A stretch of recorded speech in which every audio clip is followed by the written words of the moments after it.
Welcome to Bringing Hope Home. We're Bryce and Colette Schaffer, and we're on a mission to bring God's hope, healing, and practical strategies right into your living room. Whether you're navigating marriage challenges, parenting struggles, or just looking to build a stronger family foundation, we've got your back. Real conversations, biblical wisdom, and hope-filled solutions. That's what we're all about. So let's dive in and discover how God can breathe new life into your home and relationships. Hello, welcome back to Bringing Hope Home. And today we're talking about parenting. This is a parenting episode. So don't turn us off if you don't have kids or they're already grown, like, out of the house like ours. Yep. Stop, because you still want to listen, because you could help others. Yeah. Or yourself. You never know. Still got to be kind to your kids. Yeah, again, we're talking about kindness. We're continuing our discussion with kindness. And so, it's been really good so far. This is our third week. And talking about raising kids with kindness. Right. And really teaching them also to be kind, because kids can be... It's a cruel world. It's a cruel world, yeah. As they say. And they get an opportunity every day to see the world up front and close center. That's why a lot of people choose to homeschool their kids, because they see the unkindness and the unbiblical values that are out in the world. And so they try to protect their kids, which I think is a great thing. But at the same time, you have to help them cope in the world that they're going to live in. And so, raising your kids to be kind in an unkind world is really key, and it's a value that you can instill into them that they'll take for the rest of their life. It starts by how you train them up. Train a child in the way they should go, and they shall not depart from it. That's Proverbs 22:6. Like we said, training is more than a one and done, right? It's not just giving the talk of you need to be nice and you need to say nice things. No, this is training them to live with God's character. Mm-hmm. We're talking about the fruit of the Spirit. So training them to walk in the fruit of the Spirit, that this kindness is from God. And so we are lining ourselves up with God. We're sharing God's kindness. When we are kind with somebody else, you're sharing God with others. Amen. And so that's so important. Right. I certainly agree with that. And it's about you helping them figure out the root of how to be kind in any situation. I say in education, it's an educational concept, but people don't care how much you know until they know how much you care. And it really starts with kindness. How much are you kind to that person? Value them, the measure of who they are in your life. Not because of what they did for you or can do for you or what they, it's none of that. It's just you value them because God created them as well as you, and you're going to show them, again, the fruit of the Spirit in your situation, in your life. And I'll tell you this, the first thing that your kids have to figure out, and you need to figure out even quicker, is that they watch you. They watch how you respond. They watch how you talk. How you talk about others. Right. In those moments that you don't think they're listening and watching you, they're listening and watching you. So if you're one of those that are just, really tit for a tat and kind of get heated and negative about other people. You can preach all you want to your kids to be kind, but if you're not being kind with how you're talking about others, then it's not going to fly. Right. You need to not just do as I say, not as I do. You need to do it first. And then you can talk about it. That's the problem with parenting. The old style is do as I say, not as I do. But now it really, we've come to understand through psychology and some other studies that you need to emulate it first. You need to enact it first, and then you have a voice to really talk into and speak into their life. Because it is what I say and is what I'm doing. I think you tell all our kids, and it depends on the level and age of your child, but we've always been a family unit, Hmm. not just parents versus kids. Parents have this and they have that, two separate worlds. No, we're a family unit and we do everything together. We share in each other's successes. We share in the production of the home, and in doing so, I think, I mean, they seeing you deal with situations is so key. I can think of a lot of different ones, but on kindness is just they need to see you hurting, but then how you're going to respond. I mean, they need to see it.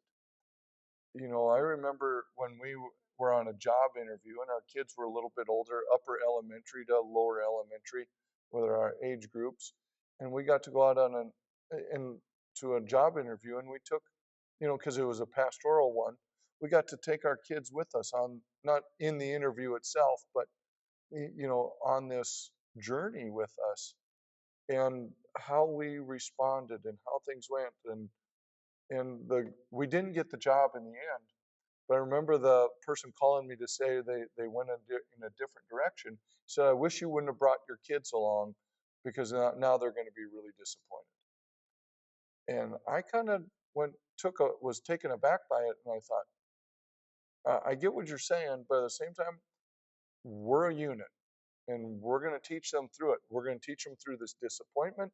We're going to share Hmm. how to survive this moment, because they're going to have these moments in life.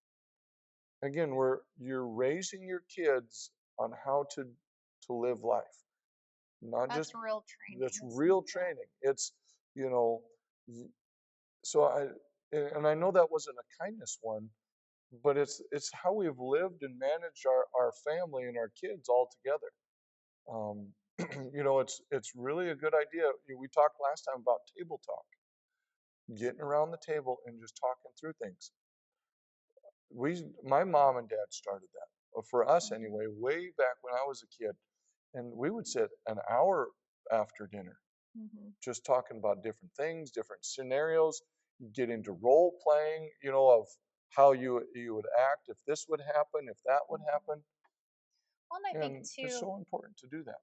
like you said, not hiding from them. We're a pastor's family, and so if any of you listening are pastors or know of a pastor's family, you know there's a lot of hurts. It just comes with the territory. Mm. I mean, people are people, and we're dealing with people, and so there's Yep. going to be real ouches and things like that. And so, we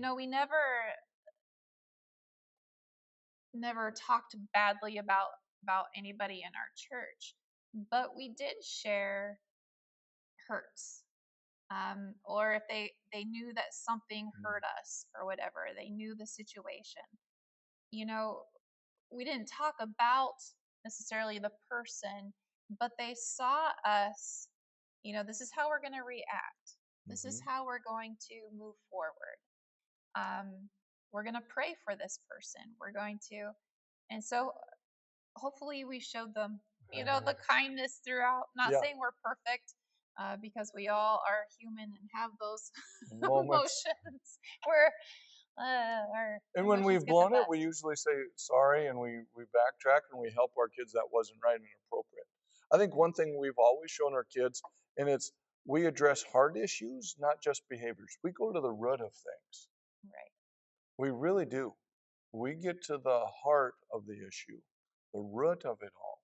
Hmm. And because behaviors are usually just outward actions or response to what's going on the inside of people. And so Hmm. when you have an unkind world out there, if you can teach your children why they're being unkind, Teach them to have empathy and some empathy, of that. yeah, and see it through their eyes a little bit. Not to say that their other people's behavior was right or acceptable, but to have that, like you said, the word empathy is a good one there. It just helps you process through it and then learn to get beyond it. Hmm. And that's what we want. We don't want to get stuck in life. We don't want to get stuck in bitterness, Mhm. resentment, worry, any of those things that are going to bog us down, slow us down to run our race for God. And you train a child, even in that kindergarten age, is very easy, to start molding them to have empathy and compassion and to show kindness to one another. Mhm. So that's important. And nowadays we have to go into the digital, and social media True. and train our kids too of how to act on social media, um, and then respond, if you're going to put something out there. But so that they know that, you write a comment. And I think people Mm-hmm. think that comments have no, you know, Weight to them weight to them.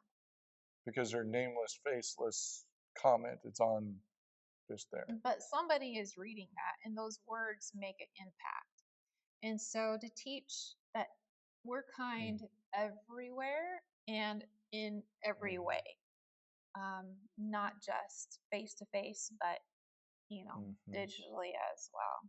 Right. And I think another thing we've always done with our kids to raise them to be kind is we had family project situations.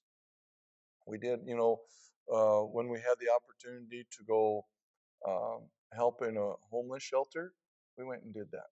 When we Mhm. helped and did, um, let's see, the opportunity in a elderly home, a retirement community, we went and did that. Do different projects together that again unite you as a family. Do things together as a family to value, not just going fishing and golfing and doing those other things. The kind acts for humanity, for other human beings, is key to help them see beyond themselves.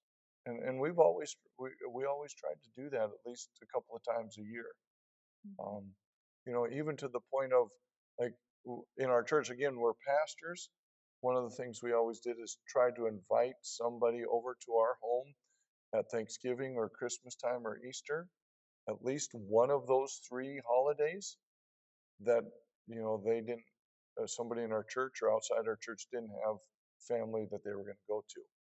We'd Mhm. at least invite and enjoy their company for a while. Again, it's not just about us. Showing that love and that kindness to Mhm. others is just so key. It's just simple, it's easy, um, and you can do that. Again, this issue of kindness, it's not difficult, but it's all about being intentional. Hmm. And I think too, the sooner you can teach your kids and teach ourselves how to be intentional with in our relationships. We're all so focused on our own thing and going through the world. You know, but to be intentional about the other people. When we get to the end of our lives, what's going to matter? It's going to be people. Hmm.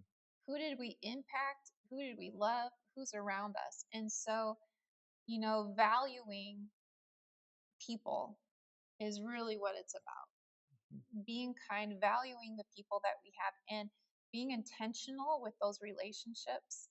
Um, and that is through kindness that God gives us. It goes Yeah. more than, being nice, like we talked about, but really showing the fruit of love and who God is. Yeah. Another scripture that I love here in this kind of context is Romans 12:2. Don't be conformed to this world, but be transformed by the renewing of your mind. The first part, don't be conformed to this world. Just don't act like others around us are acting. Don't do it just because everybody else does it. You don't have to jump on the negative, unkind world bandwagon Mhm. just to try to get ahead.